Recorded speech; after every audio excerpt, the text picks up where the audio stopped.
Welcome back to my class. Today we are going to learn is about the sexual reproduction in human being. It is a very important topic. In previous video I told you about the sexual reproduction in plant, but today we will discuss about the sexual reproduction especially in human. You see there, this reproduction is essential for the continuation of life on the earth. इस जमी अर्थ के ऊपर जीवन की निरंतरता को बनाए रखने के लिए रिप्रोडक्शन की आवश्यकता होती है।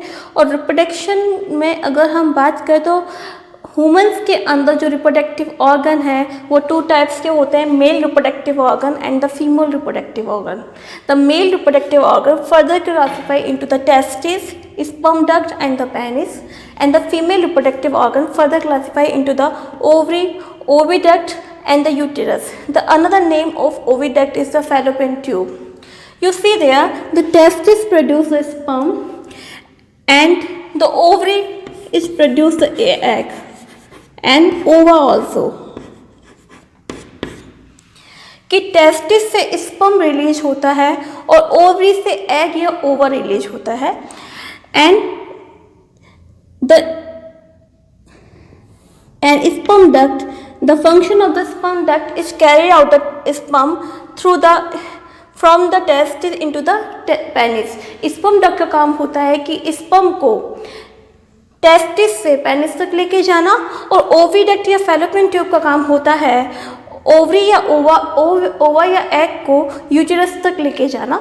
यहाँ पर एक आप डायग्राम देख रहे हैं, it is a diagram of the female reproductive organs.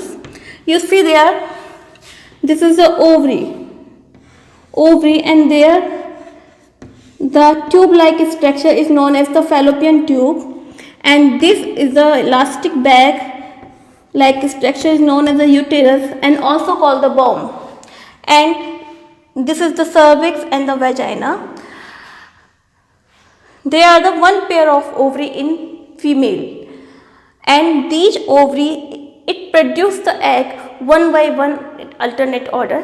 कि ये जो ओवरी हैं ये एक के अल्टरनेट ऑर्डर के अंदर ये एग को प्रोड्यूस करती है, यानी एक मंथ में लेफ्ट ओवरी से एग प्रोड्यूस होगा तो अगले मंथ में राइट ओवरी से एग प्रोड्यूस होगा।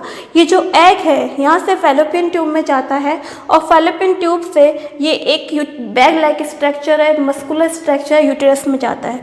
After uterus this egg is gone on the vagina through the cervix. अगर हम यहाँ पर देखें कि यूटेरस को फर्दर सर्विक्स और वेजाइना में हमने क्लासिफाई किया है। आप अगर देखते हैं तो जो टेस्टिस है, जब रिप्रोडक्शन होता है तो रिप्रोडक्टिव सेक्स हार्मोन रिलीज होते हैं। यहाँ पर मेल सेक्स हार्मोन होता है टेस्टोस्टेरोन और फीमेल सेक्स हार्मोन होता है oestrogen. The testosterone is release from the testis and this is known as the male hormone, and the function of male hormone is the regulate the production of sperm।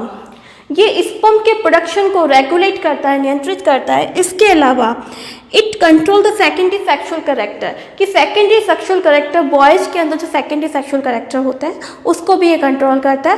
What do mean by the secondary sexual character? In class 9 you have learned about the secondary sexual character कि after puberty onset, जब puberty set हो जाती है तो boys के अंदर कुछ sexual character develop होते हैं, जैसे बियर्ड मोसेज का आना, अंडर आर्म्स पर या प्राइवेट पार्ट पर हेयर ग्रोथ का होना, ये सब सेकेंडरी सेक्सुअल कैरेक्टर है। आवाज़ का भारीपन होना।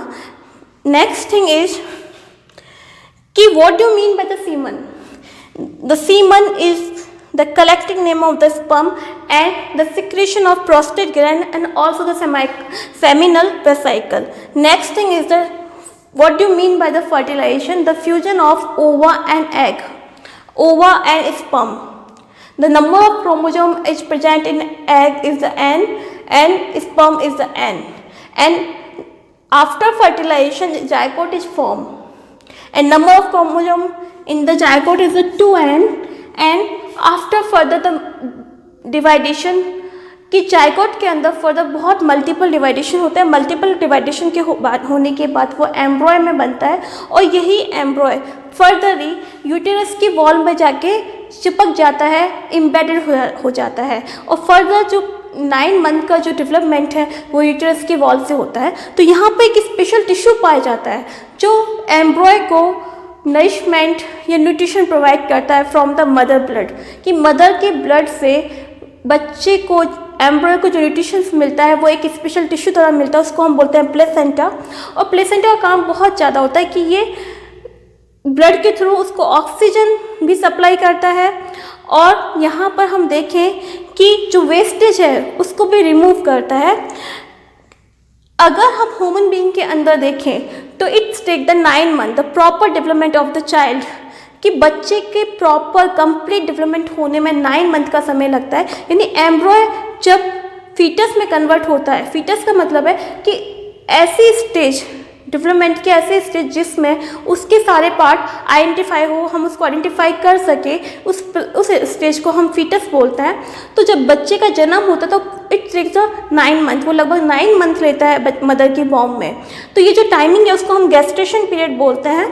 और आफ्टर 9 मंथ बाद मदर की जो बॉम है, जो उसका यूटेरस है, यूटेरस में रिदमिक कॉन्ट्रैक्शन होता है और रिदमिक कॉन्ट्रैक्शन के द्वारा बच्चे का जन्म होता है। अगर हम बात करें कि फर्टिलाइजेशन नहीं हो तो उस सिचुएशन में क्या होता है, अगर फ्यूजन नहीं होता है एग और स्पर्म का, तो वहाँ पर जो एग है वो रैप्चर हो जाता है, ओवर रैप्चर होता है, और रैप्चर होने के साथ ब्लड के साथ में वो बॉडी से बाहर निकलता है through the vagina, and this process is known as the menstruation, and this the cycle of menstruation is about the 28 days.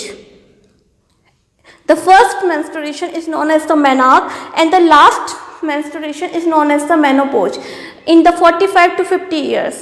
अगर हम देखें कि जब प्यूबर्टी ऑनसेट होती है गर्ल्स के अंदर, तो शुरुआत के 10 से 12 साल में जब फर्स्ट टाइम मेंस्ट्रुएशन होता है उसको हम मेनार्क बोलते हैं, और जो लास्ट मेंस्ट्रुएशन होता है 45 to 50 ईयर्स की एज में उसको हम मेनोपोज बोलते हैं। और आफ्टर मेनोपोज एक लेडीज के अंदर रिप्रोडक्शन की कैपेबिलिटी ख़त्म हो जाती है, उसकी क्षमता ख़त्म हो जाती है, उसके बाद वो रिप्रोडक्शन के लिए कैपेबल नहीं होती है। तो यहाँ ये चीज़ बहुत देखने वाली बात है कि मदर के अंदर जो रिप्रोडक्शन पीरियड है, जो टाइमिंग है, वो एक लिमिटेड ईयर्स के लिए होती है। मेल के अंदर इस तरह से कोई लिमिटेशन नहीं पाया जाता, एज लिमिटेशन नहीं पाया जाता है। अब हम बात करते हैं रिप्रोडक्टिव हेल्थ की, कि रिप्रोडक्टिव हेल्थ का ये एक बहुत इम्पोर्टेंट टॉपिक है, और इस टॉपिक पर जानकारी या अवेयरनेस को होना बहुत ज़रूरी हो। Okay students, in this video we will discuss about the two topic, the reproductive health. It is a very important topic. First we are talking about the contraception. What do you mean by the contraception? The avoidance of the pregnancy. Pregnancy से बचने के लिए जिस तरह की हम चीज़ों का यूज करते हैं उसको contraceptions कहते हैं। There are the 3 types of method of the contraception. First physical method, second surgical method, and third is the chemical method. The physical method के अंदर हम मेल और फीमेल के फ्यूजन को रोकते हैं, और रोकने के लिए कुछ बैरियर का यूज करते हैं, for like the condom drive from the cervical cap and the copper T also. And surgical method, there are the 2 types of surgical method. First is the vasectomy and tubectomy. Vasectomy is done in male by the blockage of the vas differentia, and tubectomy is done, it is a process in which block the fallopian tube in the female. इसके अंदर female के अंदर fallopian tube को block कर दिया जाता है, जिससे कि एग ओवरी से यूटेरस में नहीं जाए, उसको रोक दिया जाता है। नेक्स्ट इज अ केमिकल, कि यहाँ पे कुछ हम ओरल पिल्स का यूज करते हैं जिससे कि हमारे जो हार्मोन्स है वो चेंज हो जाए और प्रेगनेंसी से बच सके। नेक्स्ट थिंग है जो the STD, the sexual transmitted disease, कि these disease is transmitted through the person to person by the sexual act. It's called the STD, sexual transmitted disease, and there are the 2 types of sexual transmitted disease. First is the viral and second is the bacterial. The viral, the AIDS and HIV. The full form of AIDS, the acquired immunodeficiency syndrome, and HIV virus is the responsible for the AIDS, human immunodeficiency. And what disease also? Next is the bacterial STD, the syphilis and the gonorrhea. So that's for all today. Have a nice day. Stay home, stay safe.